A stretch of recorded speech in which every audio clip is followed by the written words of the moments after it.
여러분 안녕하세요. 오목입니다. 반가워요. 영상 수평이 좀 안 맞는 것 같죠? 뭐가 이렇게 안 맞지? 할 때마다 맨날 맨날 이래 우리. 맨날 이러고. 됐다. 으악! 됐어요. 맞나? 뭐 대충 어 맞겠죠? 네. 이쪽이 조금 높으면 좋겠다 이런 생각이 좀 드는데 이 정도?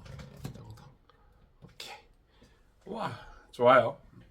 아주 좋아요. 네, 수요 성경 공부에 오신 여러분을 환영합니다.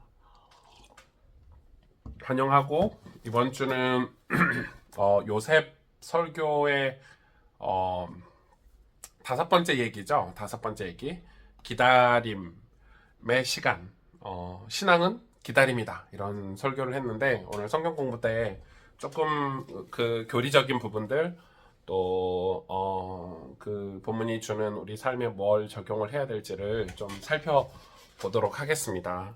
또 오시는 분들은 좋아요도 한 번씩 눌러주시고 또 인사도 해주시고요. 샬롬 인사도 해주시고 또 이 성경 공부를 여러분 듣기만 하지 마시고 또 여러분 주일날 설교 메모해 놓은 것들 그리고 여러분 주일날 설교를 듣고 여러분 삶에 적용한 것들에게 구체적으로 좀 적용해보는 그런 메모들 그리고 점검들 그리고 이런 게 필요해요. 왜냐면 그 제가 메모 얘기를 종종 하는데 저희 교회 성도님들한테는 일기나 메모 얘기를 이렇게 종종 하는데 왜 제가 이 피드백이라는 게 중요하잖아요. 피드백이라는 게 엄청 중요한데 보통 신앙생활하면 변질되고 타락할 수도 있어요. 왜냐면 이렇게 신앙생활을 이렇게 공동체 안에서 잘 하지 않으면 그 공동체가 뭐 변질되지 않는 이상은 공동체 안에서 신앙생활을 잘 하지 않으면 자기가 뭘 듣고 있는지 그 들은 게 자기 삶에 어떻게 영향을 끼치고 있는지 내가 뭘 어떤 방향으로 어떤 자세로 살고 있는지를 잘 모르잖아요. 그렇게도 힘든데 그러니까 이제 내 자세를 봐줄 수 있는 사람이 필요한 거지. 내 자세를 누군가가 봐줘야 내가 바른 자세를 가지고 있는지 바른 방향을 가지고 바른 목적을 향해서 가고 있는지. 근데 내가 바르게 가고 있다고 생각하는데 바르게 가고 있지 않는 사람들이 되게 많은 거예요. 내가 저기를 향해서 가야지 했는데 내가 그걸 가는 거를 누가 체크해 주는 거를 기분 나빠해. 이제 나이가 들거나 뭐 신앙의 경험이나 연륜이나 어떤 이런 것들이 쌓이면 너무 싫어하니까 이제 말도 하기 힘들어. 그래서 저희 목회자들에게는 그런 말이 있어요. 신학 목사 안수 받기 전에 혼도 나보고 경험도 해보고 뭐 이러라는 말이 있어요. 왜냐하면 목사 안수를 받는 순간 아무 얘기도 들으려고 하지 않으니까 교만해진다는 거죠. 그래가지고 목사가 돼서 이렇게 공부를 하거나 자기 자신을 누군가에게 이렇게 오픈하고 도움을 받거나 이게 참 쉽지 않다고 해요. 저는 진짜 감사하게 진짜 감사하게 그게 좀 편했어요. 왜냐면 너무 궁금한 게 많고 이게 진짠지 가짠지 내가 제대로 하고 있는지 안 하고 있는지 이런 걸 너무 확인하고 싶고 왜냐면은 내가 예를 들어서 천국을 간다 내가 죽어서 천국을 간다 뭐 확인해 줄 수 있는 사람은 없지만 그래도 그게 너무 궁금하잖아요. 아 내가 진짜 하나님이 나를 구원하셨을까? 내가 내 죽음 뒤에 진짜 하나님 품에 갈까? 성경에 분명히 하나님 뭐 의의 면류관도 주신다 그러고 하늘에 상급도 있다 그러고 하나님 두 팔 벌리고 우리를 환영하시고 천국에 잔치가 벌어진다 하고 뭐 이런 얘기들을 성경에서 읽으면 내가 그 자리에 너무 있고 싶은데 지금 내가 하고 있는 신앙생활이 그 자리에 있게 하는 신앙인가 이런 궁금함들 여러분 없으세요? 저는 진짜 많았어요. 그러니까 그런데 이제 내가 지금 신앙생활 하고 있는 게 내가 목사님 말씀을 듣고 성경을 읽고 제가 목사긴 하지만 그래도 기도하고 이런 것들을 객관적으로 성경 말씀에 합당한 신앙생활 하고 있는가 이런 게 굉장히 중요해요. 그래서 여러분들도 그런 건강한 교회에 등록을 하고 그 교회에서 양육을 꼭 받으셔야 되고 성경 공부 모임도 참석하시고 또 그렇게 할 수 있는 분위기가 된 뭐라고 할까 그런 교회가 되게 좋은 교회라고 저는 생각을 하고 있어요. 안 그러면은 이제 이게 거치대가 쌓인단 말이에요. 이제 뭐 장로도 되고 권사도 되고 뭐 신앙생활 좀 오래 하면은 막 물어보기 뭐해? 장로님인데 뭐 헌금도 잘하고 예배도 안 빼먹고 오는 장로님한테 신앙생활 잘하고 계십니까? 이렇게 물어보기가 오늘 이번 주 말씀을 어떻게 삶에 적용하고 계십니까? 이렇게 물어보기가 쉽지가 않은 거예요. 그게 이제 우리의 문제라고 생각이 들어요. 그게 이제 제대로 하고 있는지 이런 확인할 수 있는 방법이 없어요. 그리고 자기 자신에게 근데 이제 저는 그렇게 생각을 해요. 우리가 예수님을 진짜 믿고 하나님 말씀과 영으로 우리의 삶이 신앙생활 진짜 믿음의 길에 들어섰다면 성령 하나님이 우리 마음에 그런 마음을 계속 주시는 것 같아요. 왜냐면 신앙은 기본적으로 새롭게 되는 거잖아요. 아닌가? 신앙은 새롭게 되는 거죠. 왜냐면 죄에서 점차 벗어나는 거고 점차 하나님과 함께하는 삶이고 하나님께 영광을 돌리는 삶이고 하나님을 기쁘게 하고 영화롭게 하는 삶이기 때문에 점차 우리의 삶이 거룩해지고 의로워지는 어떤 새로움이잖아요.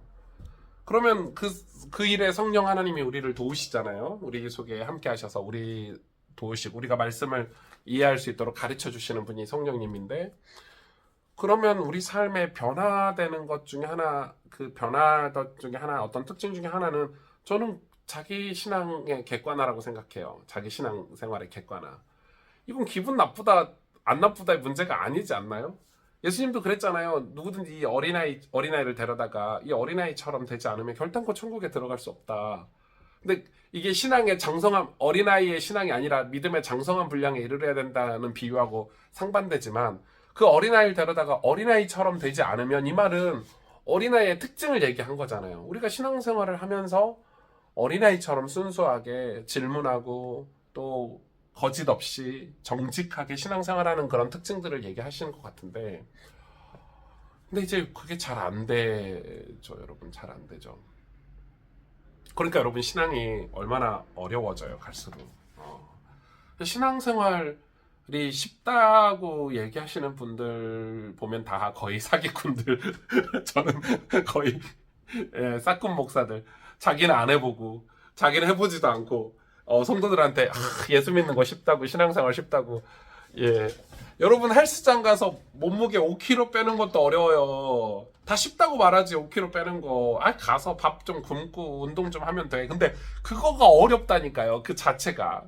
그러면은 그렇게 마음도 먹어야지 방향도 잡아야지 목적도 세워야 되지. 또 그렇게 하기 위해서 내가 그동안에 살았던 생활 패턴이나 음식이나 어떤 그런 생활 안 좋은 습관들을 바꿔야 되지. 여러분 쉬운 게 어디 있어요? 근데 우리가 이 죄에서 벗어나서 하나님 자녀로 살아간다는 것, 이 구원받은 자녀로 살아간다는 게 쉽다고요. 여러분 결코 쉽지는 않아요. 쉽지는 않아요. 신앙생활 쉽다고 자꾸 뭐 이렇게 값싼 구원론자들이 그렇게 얘기하고 정작 자기들은 신앙생활을 안 해보니까 맨날 타락하고 변질되고 술 먹고 여자 아우 진짜 열받아가지고 아무튼 그런 얘기는 안 하겠습니다. 그런 얘기들 안 할게요. 그런 얘기는 안 하고 그러니까 참 속상하죠. 속상하고 정말 정말 속상하죠. 정말 속상하고 그래서 저는 그렇게 생각을 해요. 뭐 오늘 성경 공부 내용 중에 하나이기도 하는데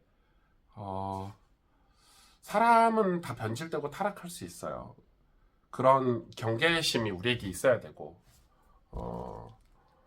경계심이 있어야 되고 그냥 우리가 유혹 앞에 버틸 수 있는 뭐가 있나? 우리가 연약한 인간인데 그러니까 신앙의 본질은 그 자만심을 가지는 순간 무너져요. 왜냐하면 그 자만심이 누구를 의지하지 못하게 만드냐면 예수님을 의지하지 못하게 만드니까. 그 교만함이 예수님을 의지하게 만들지 못해요. 이게 어려운데 여러분 이 개신교 기독교 신앙의 핵심은 뭐예요? 예수님 믿는 거잖아요. 내가 죽고 예수로 사는 거예요.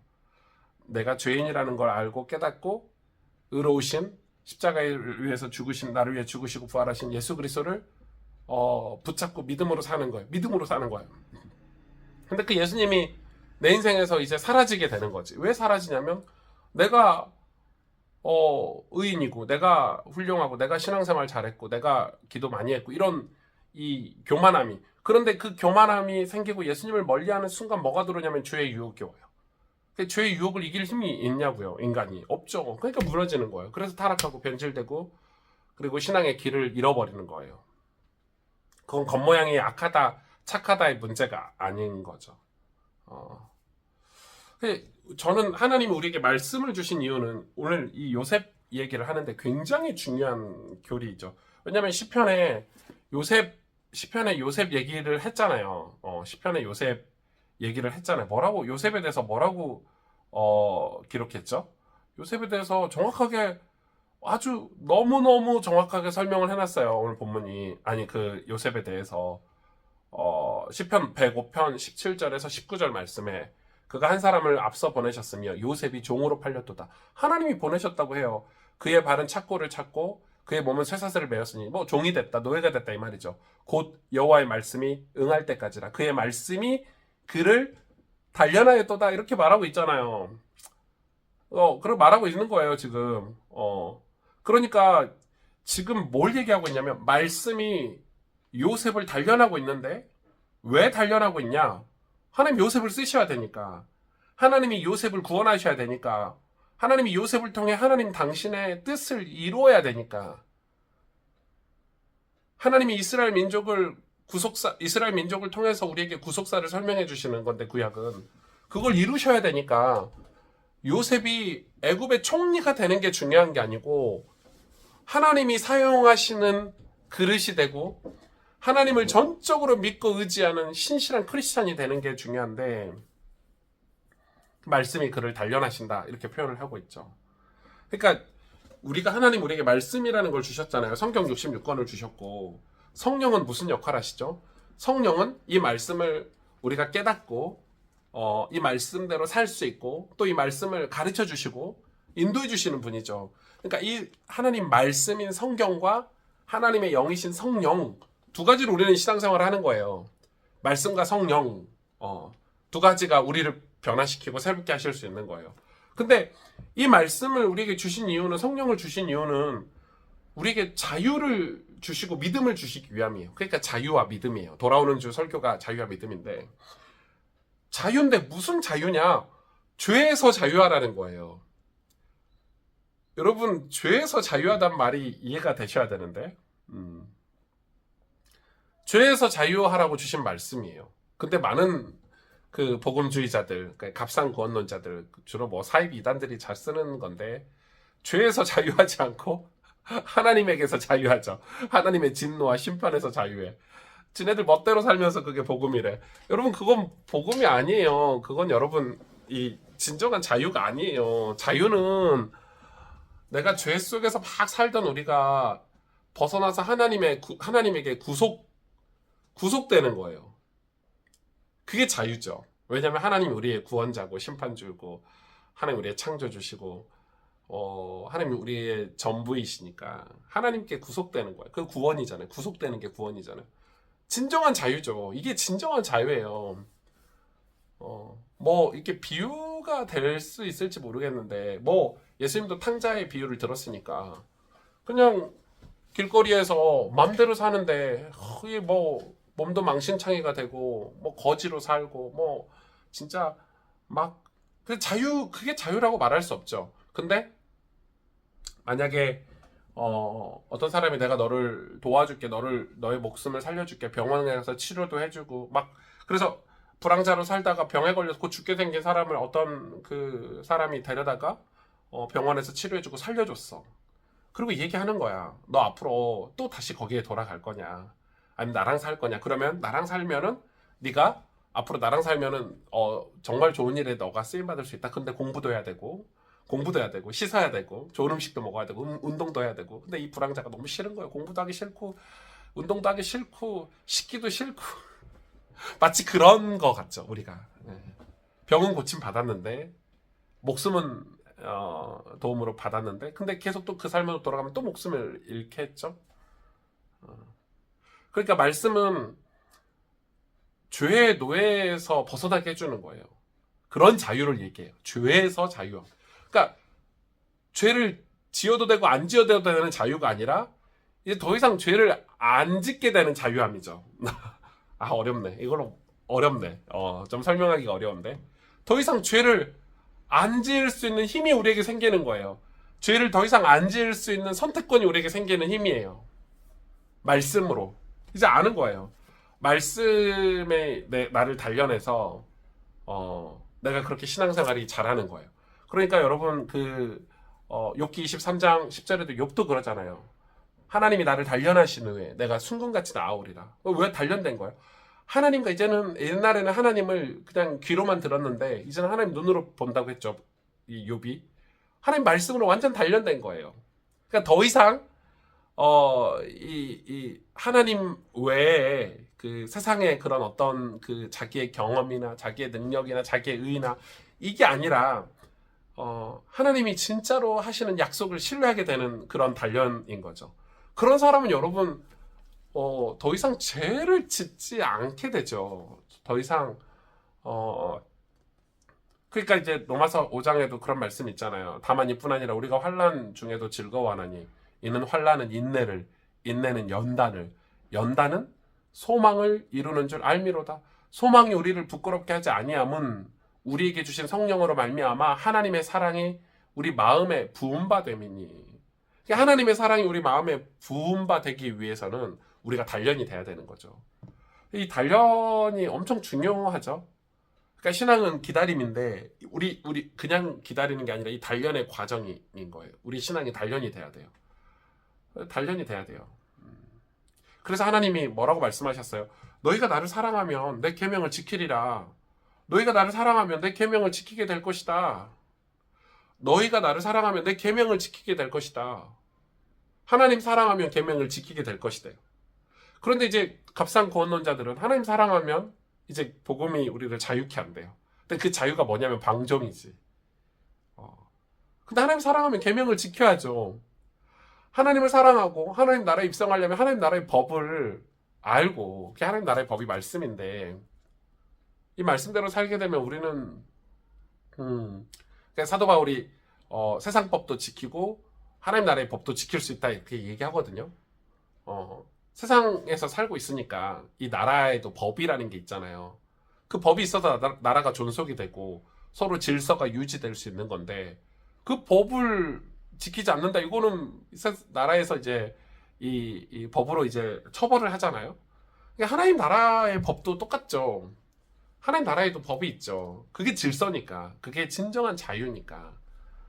여러분 자유는 내 마음대로 아무렇게 하고 사는 게 아니에요. 뭐 신호등도 안 지키고 나라법도 안 지키고 나는 이 나라에 살면서 이 나라의 법을 안 지키겠다. 그러면 같이 살 수 없는 거죠.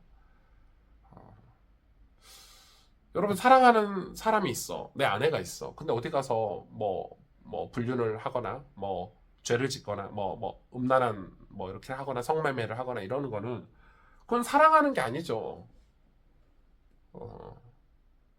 뭐 저도 제 마음으로나 어떤 제 정신적으로나 그런 타락한 삶을 경험을 해봤지. 너무 부끄럽지만 부끄러워요. 근데 왜 그렇게 살았냐면 그 당시에는 제가 아직 구원을 받지 못했다. 그러니까 아직 내 안에 말씀과 성령으로 신앙생활을 시작하지 않은 거다. 저는 그렇게 생각을 하고 사랑하는 교회가 있는데 제가 어디 가서 이 교회 우리 가스펠 교회 담임 목사인데 함부로 아무렇게나 행동하고 말하고 살진 않잖아요. 복음이 자유케 한다는 그 말씀조차 제대로 이해를 못하면 거기서는 신앙생활을 하면 안 되는 거지. 그래서 이 하나님 우리가 신앙생활을 하게 되면 우리가 기다림이라는 그 오랜 세월 하나님 우리를 연단하시고 우리를 단련하시는데 그때 뭘 하시냐면 하나님 우리 마음에 믿음과 이 자유의 씨앗을 뿌린다고 저는 생각해요. 말씀으로 성령으로 믿음이 우리 안에 계속 뿌려지는 거야. 믿음이.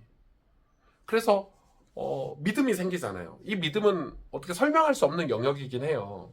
그냥 성경에서 믿음의 사람들이 믿음에 대해서 설명을 하고 있고, 예수님이 네가 나를 믿으면 네가 결단코 천국에 있으리라 이렇게 말씀하신 그 믿음인데, 그 믿음의 씨앗을 하나님이 우리 안에 뿌려주시는 거예요. 그러니까 요셉이 지금 감옥에 갔는데 요셉에게는 괴로운 시간이었을 수 있겠지만, 하나님 그가 말씀이 응할 때까지 달려는 시간이라는 거예요. 그러니까 이렇게 생각하면 될 것 같아요. 여러분, 요셉이 애굽의 총리를 목적 삼고 목표 삼고 살았습니까? 아니죠. 그 한국교회 진짜 훌륭한 목사님들이 많으신데, 진짜 대표적으로 훌륭한 목사님이 이제 손양원 목사님 같은 분이에요. 손양원 목사님 같은 분인데, 제가 이제 부산에 가서 손양원 목사님의 그런 일대기 이 발자취가 있어서 기념관에 그것도 보고, 또 책도 많이 봤죠. 손양원 목사님 영상도 보고 책도 보고. 근데 손양원 목사님이 어떻게 살았냐면 믿음으로 산 거예요. 예수님 믿고 믿음으로 산 거예요. 물론 처음부터 막 믿음이 엄청 좋은 사람이냐? 그런 사람이 어디 있어요. 근데 사건을 만나는 거죠. 자기 아들이 죽었어요. 이 공산주의자들을 죽었어요. 그 사건 만나면서 그건 진짜 단련의 시간이거든요. 근데 믿음을 선택한 거예요. 그래서 그 자기 두 아들을 죽인 그 청년들을 용서하고 양자 삼았잖아요. 그리고 나중에 이제 이 공산이란다. 그 전쟁통에 그 문둥병 환자들이 진짜 자기 마을에 많았는데 그게 어떻게 할 방법이 없었는데, 손영호 목사님 이 부산에 갔을 때 부산에 그 나병 환자들, 그 문둥병 환자들을 모아놓고 호주에서 온 선교사들이 간호 선교사들이 그 나병 환자를 이렇게 모아놓고 돌보는 모습을 본 거예요. 그래서 거기서 또 믿음이 생겼어요. 어떤 믿음의 씨앗이 심어진 거예요. 아, 우리 마을에 가도 내 고향에 가도 이런 문둥병 환자들이 있는데, 그래서 문둥병 환자들을 돌보기 시작한 거예요. 그들에게 복음을 전하고 사랑으로 그들을 감싸주고, 그렇게 믿음으로 살아간 거예요.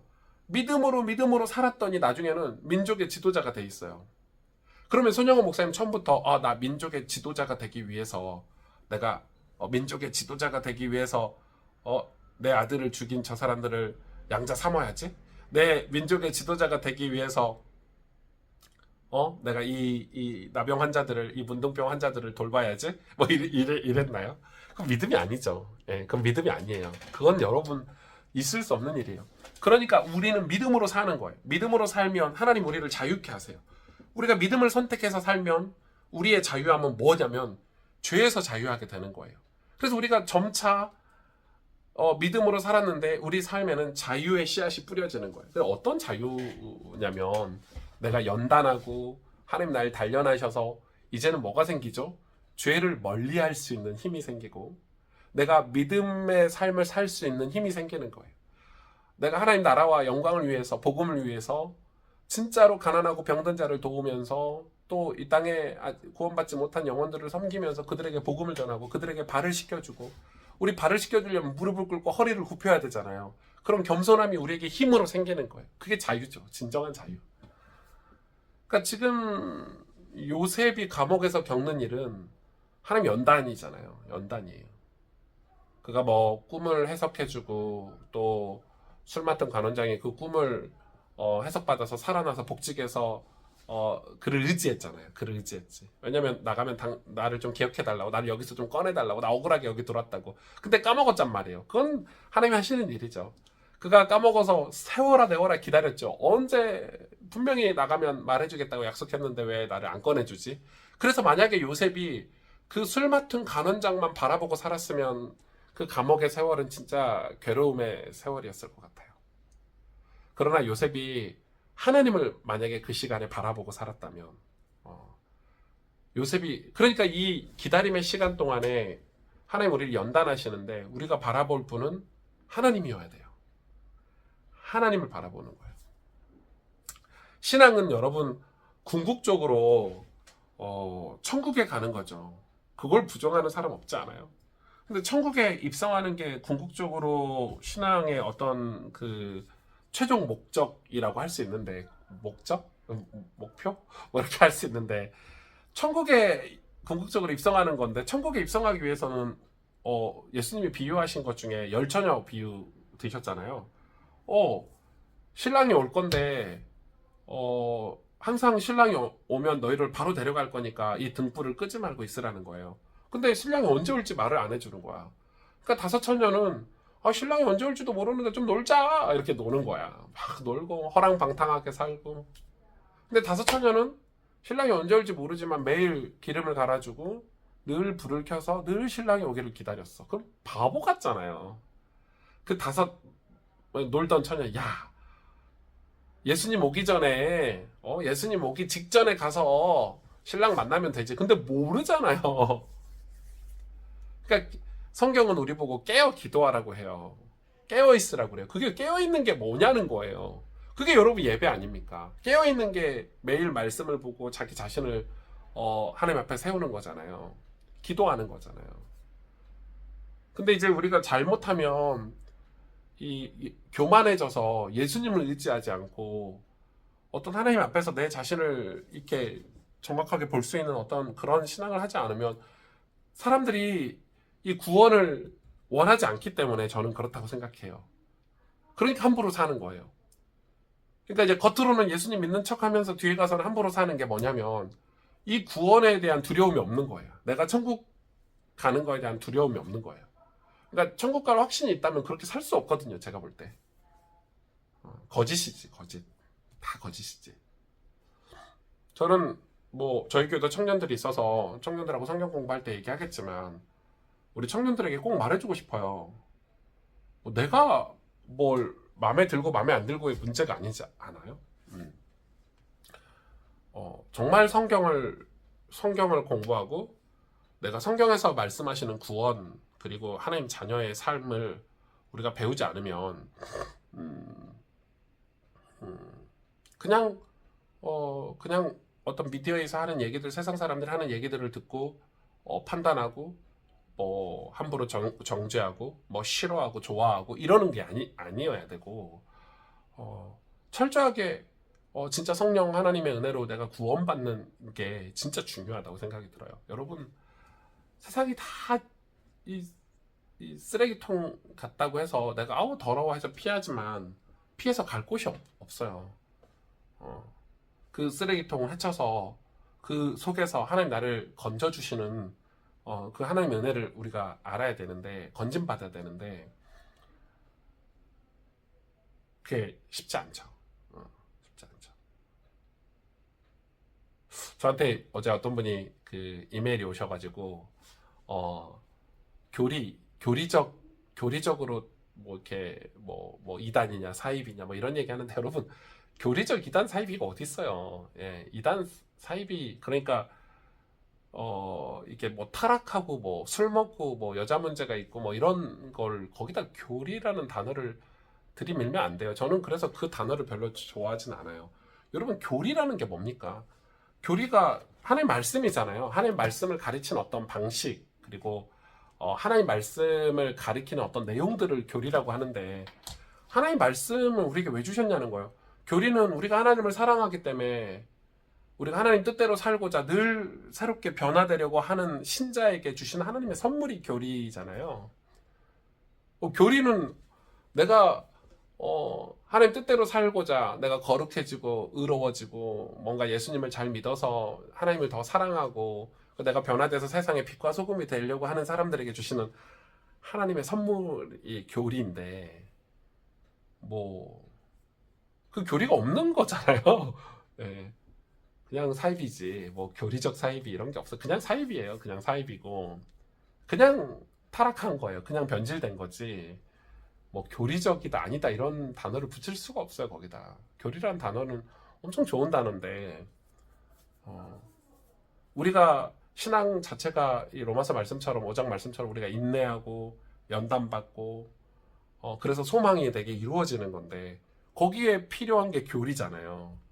하나님 우리를 연단하시는데 우리를 단련하시는데 그 단련이 교리잖아요. 말씀으로 단련되는 건데 그 말씀을 응할 때까지 우리 삶에서 예를 들면 그런 거죠. 내가 뭐 암에 걸렸어요. 뭐 질병에 걸렸어. 근데 여러분 질병이 낫는 게 중요하죠. 중요해. 질병이 낫는 게 엄청 중요한데 근데 그건 우리 생각이고, 여러분 하나님 입장에서 봤을 때는 얘가 건강하게 살다가 뭐 80살까지 건강하게 병 안 걸리고 살다가 지옥 가는 것보다 한 60세, 50세, 40세 때 얘가 복음을 안 들으니까 질병을 주셔서라도, 이렇게 말하면 좀 문제가 될 수 있지만 아무튼 그래도 제가 설명을 하자면, 내가 암에 걸려서 예수님을 믿고 교리 공부를 하고 내 영혼이 새로워지고 내 영혼이 단련되고 내가 천국과 지옥에 대해서 하나님 말씀을 통해서 내가 알게 되고 내가 하나님의 존재를 인정하게 되고, 그래서 예수님 믿고 구원받는 게 더 중요하지 않나요? 맞잖아요. 돈 잘 벌고 잘 먹고 잘 살고 그러다가 지옥 가는 것보다 내가 좀 망해보고, 망해본다는 표현을 여러분 싫어하시겠지만 내가 좀 병에 걸려보고, 근데 그게 고통이야. 요셉처럼 감옥에 가고 막 노예로 팔려가고 이게 고통이야. 맞아, 이해가 돼. 그런데 거기서 요셉이 뭘 배웠나요? 하나님이 함께 하시는 걸 배웠잖아요. 하나님이 형통하게 하셨잖아요. 요셉이 하나님에게 인자하심, 아니 하나님이 요셉에게 인자함을 더해 주셨잖아요. 요셉이 하나님이 함께 하셨어요. 여러분 감옥에 간 거 읽어보세요. 요셉이 괴로워했다. 그럼 목사님들이 그냥 추측하는 거야. 설교적으로 저도 그렇고. 근데 요셉은 하나님이 함께 하셔서 형통했다고 기록하고 있어요. 그게 감옥이든 아니든. 지금 요셉이 지금 애굽의 총리가 되는 게 중요한 게 아니라니까요. 총리가 되는 거는 하나님이 이스라엘을 구속사를 설명하기 위해서, 그 이스라엘 구속사를 이루어가기 위해서 요셉이 한 꼭지 쓰임 받은 거지. 뭐 요셉이 기도했더니 믿음으로 살았더니 애굽의 총리가 됐다, 이게 아니라니까요.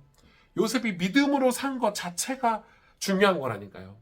내가 뭐 노예로 갔든지 감옥으로 갔든지 거기서 내가 믿음으로 산 거예요. 손양원 목사님이 자기 아들들이 죽었는데 그때 믿음으로 산 거예요. 내가 믿음으로 살았더니, 내가 믿음으로 살고 있는데 하나님이 나를 사용하신 거예요.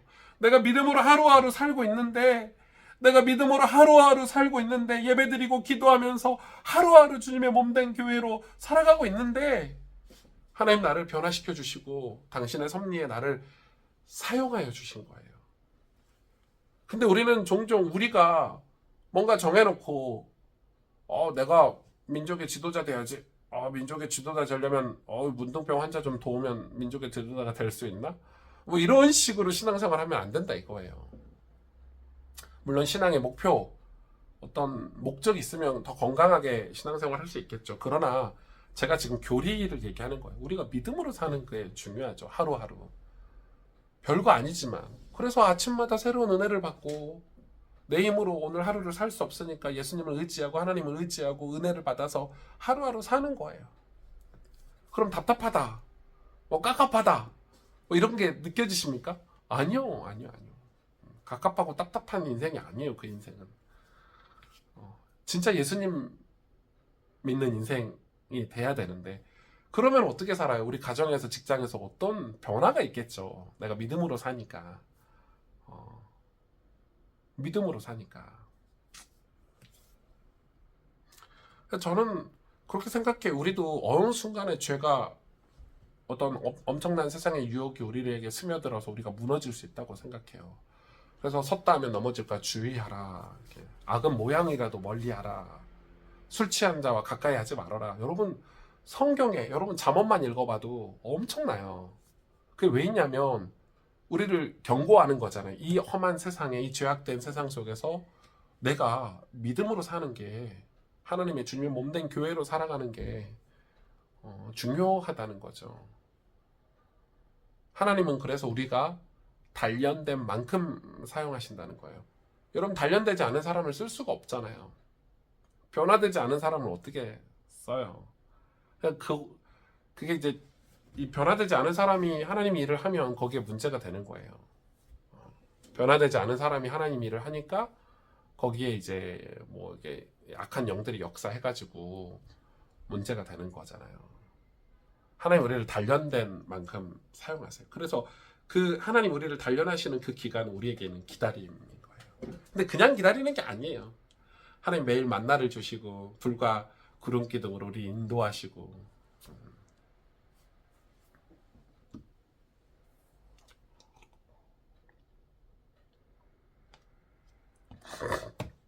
그래서 저는 그렇게 생각해요. 우리 영혼이 되게 여러분 단단해져야 돼요. 단단해져야 돼요. 우리 영혼이 단단하다는 것은 우리 영혼이 내 영혼이 진짜 단단하다는 것은 하나님 사랑이 우리 마음에 이렇게 부어져서 그 구원의 은혜의 감격과 감사함이 우리 영혼에 가득해야 된다고 생각해요. 여러분 그 구원의 감사와 감격이 있는데 하나님이 나와 함께 하신다는 걸 느끼고 있는데 속된 말로 어떻게 죄를 짓죠? 어떻게 일반 사람도 이렇게 지을 수 없는 죄를 지을 수 있나요? 죄의 유혹은 있어. 그러면은 죄와 싸우겠지. 갈등이 있겠지. 그래서 목사님 도와주세요. 교회다가 도와주세요. 이렇게 말할 수 있겠지. 그게 성령 하나님께서 우리 안에서 역사하시는 증거라고 생각이 드는데, 그래서 하나님 내 영혼이 단단해진다는 것은 이제는 완전히 오직 예수가 되는 거잖아요. 사도 바울처럼 완전히 예수님이 된 거예요. 예수님이 전부가 된 거예요. 예수님이 전부가 됐을 때는 우리 삶은 완전 변화되고 새로워지겠죠. 그래 죄와 죽기까지 싸우고 우리 삶을 일으켜 세워서 하나님의 영광과 천국을 소망하면서 살아가는 삶으로 바뀌겠죠. 그러니까 우리의 삶이 가난하고 병든 자를 외면할 수 없겠죠.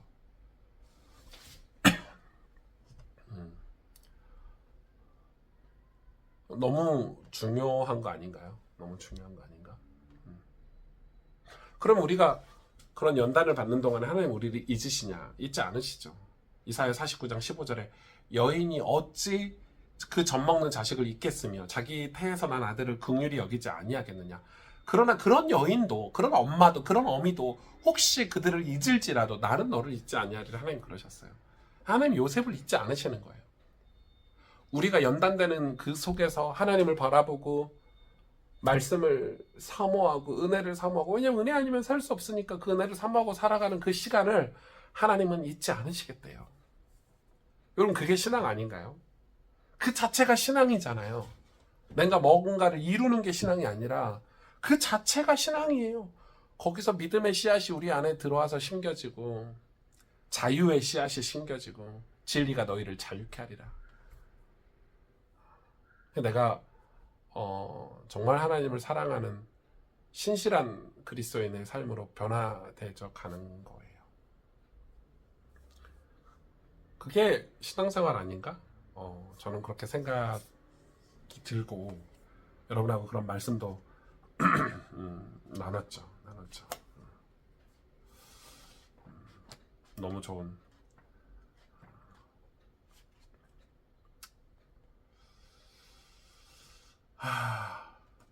어렵죠. 여러분 어렵죠.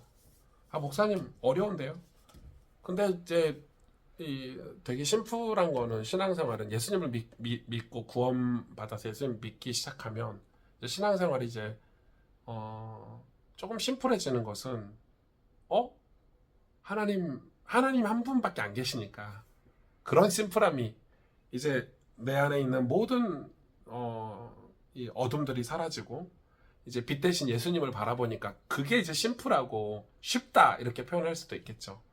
그 예수님 바라보고 사는 건데 점차 선명해지고 점차 예수님 가까워지고 또 예수님 가까워지니까 예수님으로 인한 예수님에게서 받을 수 있는 어떤 영양분을 다 공급받을 수 있고 너무 좋잖아요. 너무 좋죠.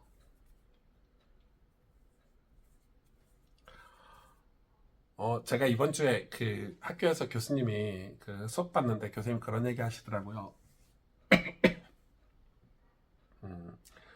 교수님께서 그 오늘날 교회에 대해서 얘기를 하시는데 이제 뭐 교수님하고 목회자하고 좀 결이 다를 수 있긴 한데 교수님들이 이제 특히 제가 이제 공부하는 게 역사 신학이니까 교회사를 다루니까 교회사를 꿰뚫고 계신 교수님들이 해주신 조언 중에 하나죠. 결국은 그 교수님 하시는 말씀이 결국은 하나님이 교회를 통해서 구원을 하시는데 인류를 교회를 통해서 구원하시니까 결국은 당장 당장 손해를 보든 당장 뭐라고 하죠? 당장 어떤 변화가 어떻게 쓰임 받지 않아도 결국은 하나님 말씀을 신뢰하는 목회자, 그리고 그 목회자에게 양육을 받은 성도들, 그리고 하나님을 예배하는 교회 공동체, 성령이 역사하시는 교회, 그런 교회가 결국은 역사적으로 하나님 앞에 쓰임 받는다는 거예요. 그러니까 우리가 생각하는 하나님 앞에 쓰임 받는다는 개념이 우리가 생각하는 저 교회는 대형 교회니까 저 교회는 되게 끝장나게 사역하네, 이런 교회가 쓰임 받는 게 아니고, 좀 어려운 얘기를 하셨는데 교수님이, 저는 이제 알아듣죠. 결국은 하나님의 나라를 사모하고 흠모하는 성도들이 간절히 눈물로 기도하는 그 교회를 사용하신다는 거예요. 제가 그 수업 시간 하시는 교수님 말씀을 들으면서 마음이 엄청 도전이 됐어요. 맞아. 우리의 신앙이, 우리가 하나님 앞에 쓰임 받는다는 개념은 뭐냐면, 우리가 하나님을 진짜 두렵고 떨림으로 섬기는 것과 그 하나님이 우리와 함께 하시는 삶이겠구나. 그러면은 그걸 사모하는 자들이 모여서 기도하겠잖아요. 사도행전 2장에 나온 것처럼 사도의 가르침을 받고 떡을 떼면서, 사도의 가르침 받고 떡을 떼는 이유는 하나님 앞에 그들이 기도하기 위함이잖아요. 예배드리기 위함이잖아요. 얼마나 사모했는지, 얼마나 예배를 사모했는지. 그러니까 이제 평양에, 우리나라 최초의 이제 부흥의 역사가 일어난 게 이제 평양 대부흥 운동인데, 사실 원산에서 시작을 했죠. 원산에서 하디 선교사님이 회개를 하면서 그 회개가 성도들에게 감동이 돼가지고 그 회개 물결이 막 원산에부터 일으켜가지고 나중에 평양에서 평양 대부흥 운동이 일어났는데, 그게 우리가 이렇게 사역을 해서 평양 대부흥 운동을 일으키자가 아니고, 평양 대부흥 운동이 일어나도록 같이 기도한 것도 아니고, 그냥 이 선교사님들이 한국에 와가지고 교회를 세우고 신학교를 세우고 성도들에게 성경을 가르치고, 당신들 그렇게 살지 말고 예수님 믿으라고, 그리고 주님의 몸된 교회로 복음을 전하면서 살라고, 제발 폭력 좀 하지 말고 술도 끊고, 미국 선교사님들이, 그래서 성경 말씀에 이런 내용들이 있는데, 그래서 그 말씀을 배운 사람들이 말씀 사경회 같은 데 가서 주일날 가서 목사님 선교사님 설교를 듣고, 우리 한국의 하나님 성령의 감동 받은 그 한국의 성도들이 성경을 읽으면서, 낮에는 일해야 되니까 밤에 가서 성경 공부를 참석하고 새벽 기도를 참석하면서, 하나님 우리 나 같은 죄인을 구원해달라고, 나 같은 죄인을 구원해달라고, 나 같은 죄인을 구원해달라고 그렇게 기도한 거예요. 회개하고. 그 기도하고 와가지고 자기 부인한테 가서, 자기 남편한테 가서, 자기 아이들한테 가서, 내가 그동안 미안하다고, 내가 몰라서 그랬다고 회개하고, 술을 끊고 도박을 끊고, 여러분 그런 일들이 벌어졌어요. 그래서 그런 신앙을 하나님이 사용하신 거지, 평양 대부흥이라는 걸로. 그러니까 그것도 이제 역사자들이 붙인 거예요. 부흥이라는 걸 붙인 거지. 하나님, 그래서 우리나라의 신앙이 거기서 시작이 돼서 전국으로 부흥운동의 물결이 흘러갔죠. 하나님 사용하신 거죠. 우리나라는 특이해요. 그럼 우리나라 기독교가, 그래 나중에 기독교가 이 독립운동도 하고, 우리나라 교육 사업도 다 기독교가 하고, 우리나라 경제 발전도 다 기독교가 하고, 지금 생각하면 감사한 게 많은데 지금 너무 많이 변질되고 타락하고 이래서 이제 속상한 거지만, 전 그렇게 생각해요. 지금도 그게 목사님 우리 가스펠교 같은 작은 교회가 기도한다고 되겠습니까? 그런 게 아니라니까요. 그건 계획을 한 거잖아. 우리 교회가 100명인데 100명이 기도한다고 하나님이 사용하시겠냐라는 자기 생각이잖아. 그게 아니고 내 죄를 회개하고, 내가 하나님 앞에 예배드리지 못하고, 하나님을 제대로 섬기지 못하고, 하나님을 사모함으로 살지 못했던 내 죄를 회개하고 내가 신앙생활하면 된다니까요. 그거잖아요. 그렇게 신앙생활하면 내 가정에서 뭔가 일어나겠고, 내 직장에서 뭔가 일어나겠고, 내가 정말 하나님이 함께 하셔서 형통케 하시는 그 하나님을 내 삶에서 경험하게 되니까 거기서부터 변화가 일어나는 거 아닌가. 그런데 우리는 그게 아니라 늘 계산적이죠. 교회가 늘 계산적인 거야. 목사님 이렇게 프로그램을 가지고 이렇게 하면은, 아니 그게 아니고, 믿음으로 살면, 내가 믿음으로 하루하루 살면 하나님이 믿음으로 사는 내 삶을 연단하셔서 우리를 자유케 하시고 정금같이 순금처럼 나오게 하셔서 하나님 당신의 구원 사역을 이루신다는 거예요. 내가 정말 변화돼야 된다는 거죠. 내가 정말 새로워져야 된다는 거예요. 제가 교단을 나오기 전에 한 4, 5년 정도 고민했던 게 이런 거거든요. 아이, 내가 뭐 혼자 뭘 한다고 되겠냐. 내가 뭘 이렇게, 나 같은 게 뭘 어떻게 할 수 있겠냐. 뭐 이런 게 막 저를 짓눌렀어요. 그런데 진짜 하나님 은혜죠. 진짜 성경을 공부하고 또 진짜 믿음 좋은 목회자들을 찾아가서 저를 도와줬던 목사님들이 되게 많으신데, 교수님들도 많으시고, 찾아가서 말씀을 드리면 다 한결같이 하시는 얘기가, 목사 그 마음 하나님 주신 마음인데 말씀을 그 말씀을 사모하는 만큼 그 말씀대로 가라고, 두려워하지 말라고, 용기를 내라고. 그래서 교단을 옮겨야 되겠다. 교단을 옮긴다고 뭐가 달라지나, 이게 아니라니까요. 제 믿음대로 사는 거예요. 여기는 그러니까 이제 두렵죠. 인간적으로는 두렵죠. 아마 요셉도 그랬지 않을까요? 인간적으로는 두려워요. 계산을 해보면은 답이 안 나와. 그런데 미지의 세계 같은 정말 앞이 캄캄한 세계이긴 하지만 나는 믿음으로 살아야 되겠다. 매일 예수님을 바라보고 살아야 되겠다. 그렇게 믿음으로 사는 그 삶에 하나님은 일하시더라고요. 은혜를 주시고 내 모습을 보게 하시고 죄를 회개하게 하시고 은밀한 삶들이 빛으로 다 온전한 목사로, 온전한 가장으로, 남편으로, 아빠로, 아직 부족하지만 내가 그걸 공부하게 하시고 사모하게 하시고 변화시켜 가시고, 그게 저는 신앙이라고 생각을 해요. 내가 예수님 믿는 거 나는 안 되니까. 예수님이 나의 의의 옷이 되어 주셨잖아요. 나의 옷이 되어 주셨어요. 그래서 소망이 우리를 부끄럽지 않게 하시는 거예요. 그 말은 뭐예요? 그 옷을 벗으면 부끄럽다는 거죠. 예수님 놓으면 안 돼. 근데 진짜 위험한 게, 신앙생활 조금만 하면 예수님 안 믿어요. 아이러니하죠. 예수님 믿으려고 교회 갔는데 예수님을 안 믿어. 예수님 믿고 예수님 믿으려고 목사가 되고 예수님 믿게 하려고 목사가 됐는데 예수님 얘기를 안 해. 목사도 예수님을 안 믿어.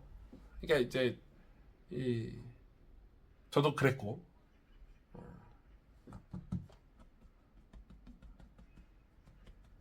은혜가 없는 거죠. 은혜가 없는 거죠. 그래서 하나님은 우리 안에 불순물을 제거하시고 교만을 깨뜨리셔서 단련된 영혼을 만드세요. 건강한 영혼, 단련된 영혼. 왜냐하면 하나님은 요셉을 지금 애굽이라는 나라의 총리 왕 앞에 세워야 되니까. 애굽의 문화, 우상 얼마나 강해요. 근데 거기 가서 하나님 뜻을 이루어야 되는데 요셉을 섬겨버리면 안 되잖아. 아니 그 바로 왕을 섬겨버리면 안 되잖아. 애굽의 문화에 영향을 받으면 안 되잖아. 그러니까 요셉을 계속 감옥에서 노예 생활하는 동안에 단련하시는 거예요. 단련된 만큼 하나님 사용하신다니까, 여러분.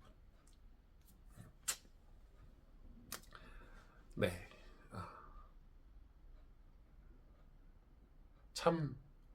참 감사하고, 지난주 설교 말씀을 한 번 더 들어보세요. 뭐 1부, 2부 설교 뭐 아무거나 상관없고 들어보시고, 그리고 성경도 한번 읽어보시고, 창세기 40장 읽어보시고, 성경을 같이 여러분 쭉 읽어가셔야 되고, 그리고 설교도 들어보시고 텍스트도 한번 봐보시고, 그러면서 여러분 주일 설교 말씀을 완전히 이렇게 체득되도록 읽고 듣고 보고 또 성경으로 확인하고 모르는 거 있으면 질문하고. 내가 이 말씀대로 산다는 게 뭘까라는 고민도 해야 되고, 그런 고민 없이 어떻게 우리의 신앙이 성숙이 있겠어요. 그냥 한 귀로 듣고 한 귀로 흘리고 나는 내 삶은 변화 없이 계속 살아간다. 여러분, 그건 신앙이 아니에요. 어떻게 예수님과 동행하는데, 예수님이 함께 하시는데 내 삶이 변화가 없어요. 우리 집에 뭐 애완견 한 마리만 두라도 집이 난린데 당장 변화가 있잖아요. 부부가 둘이 살다가 애가 태어나잖아요. 집 난리 납니다. 난리 납니다. 예수님 성령이 내 안에 계시고 말씀이 내 안에 있는데 어떻게 아무런 변화가 없어요. 갈등이라도 생기지. 예전에 했던 행동들에 대한 갈등이라도 생기지 않을까요?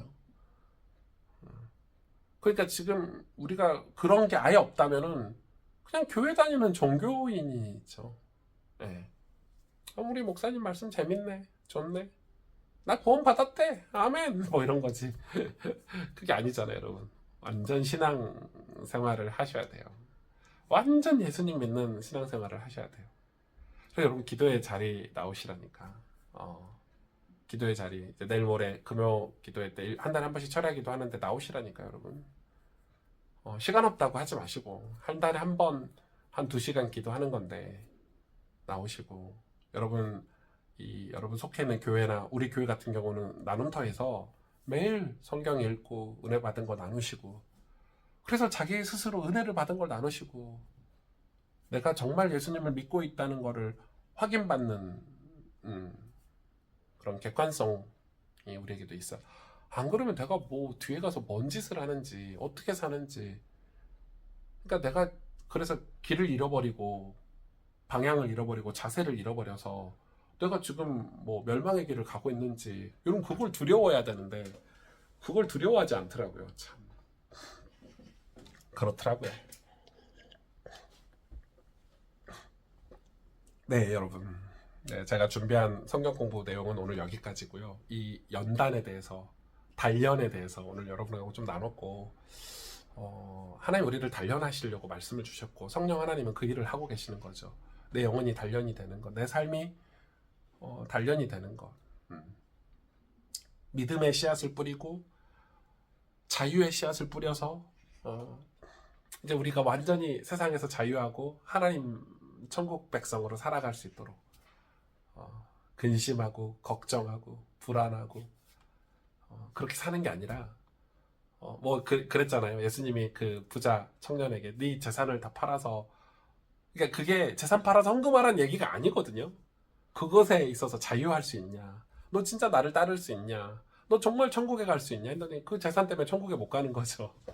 그러니까 우리가 지금 잘못하면 천국 복음을 정말 많이 오해할 수 있다고 저는 생각이 들어요. 여러분 내가 병에 걸려도 천국 가는 게 중요하잖아요. 내가 건강하게 살다가 지옥 가는 것보다 여러분 건강하게 살다가 천국 가는 게 제일 좋죠. 지금 그 이야기가 아니잖아요. 설명을 하는 거예요. 내가 하나님의 복음을 받아들이지 못하고 예수님을 믿지 못하고 예배드리지 못하고 맨날 자유롭게 주일마다 놀러 다니고 일하러 다니고 뭐 방종하면서 살다가 그래갖고 지옥 가는 것보다 내가 하나님 말씀에 매여서 하나님 말씀에 매여서 그 말씀이 이루어지기 위해서 내가 쇠사슬에 매인 것처럼 감옥에 갇힌 것처럼 사는데 그렇게 해서 천국 가는 게 맞죠. 하나님 그건 우리를 보호하심이잖아요. 우리를 보호하심이에요. 그래서 엄마 아빠가 자녀들 보호하는 게 뭐예요? 회초리도 들고 룰도 만들고 위험하니까 세상은 위험하니까 어린아이가 아직 1살, 2살, 3살, 4살짜리가 위험하니까 1살, 2살, 3살, 4살짜리도 우리가 왜 텔레비전 함부로 안 보여주고 게임 같은 거 안 시킵니까?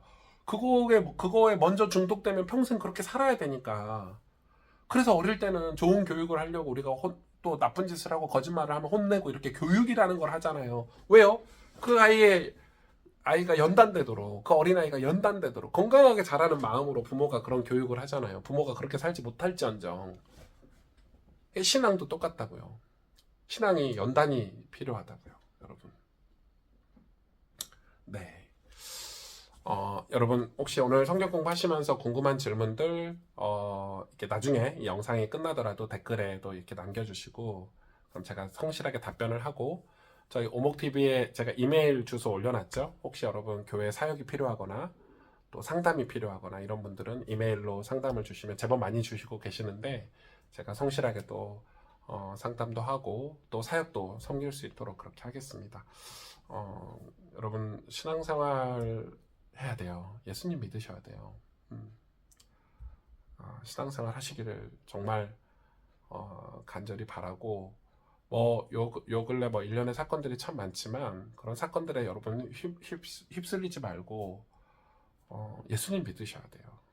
자꾸 예수님 못 믿게 하는 어떤 세상에 어떤 수많은 유혹들이 우리에게 많이 오는데 우리 예수님 믿어야 돼요. 예수님 믿고 주님의 몸된 교회를 이루어서 하나님 나라의 백성으로 살아가는 게 중요하다. 이렇게 말씀드릴 수 있겠습니다. 네, 우리 잠깐 묵상기도 하시고 각자 묵상기도 하시고 수요 성경 공부 마치겠습니다. 하나님 도와주세요. 하나님 우리를 불쌍히 여겨주시고 하늘을 주세요.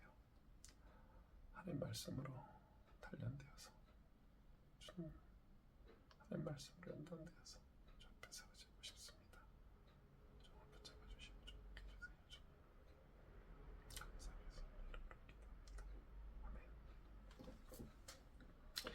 여러분 안녕. 수고하셨고요. 정말 수고하셨고 또 이번 주 금요일 밤에 우리 철야 기도회가 있으니까 함께 해주시면 감사드리겠고 또 주일날도 또 여러분 만나요. 여러분 안녕. 평안한 밤 되세요.